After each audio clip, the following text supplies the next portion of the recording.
How to block ads and pop-ups on Google Chrome. Hey everyone, in today's tutorial, I'll show you guys a very easy method to block pop-ups and ads on Google Chrome. You don't even have to download any other third-party application for this. Chrome has this inbuilt feature where you can block those kind of ads. Open up Chrome and make sure that you're logged in. Simply tap on the three lines at the top right and then head over to Settings. Once you get to the settings menu, you need to scroll down and here find the site settings. Just tap on it. And then if you find the all site settings, you'll have permissions first.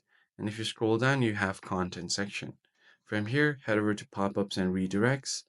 Make sure that this is disabled, so turn this one off.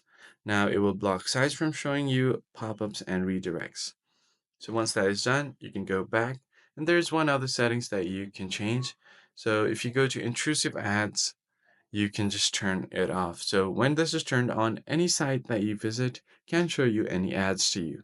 So just turn this one off and then your ads are blocked on the sites known to show intrusive or misleading ads. Once that is done, you can just go back and refresh your Chrome. So just close all and then restart it again, and you should be good to go. That's it for this video. I hope it was helpful. I'll catch you guys on the next one.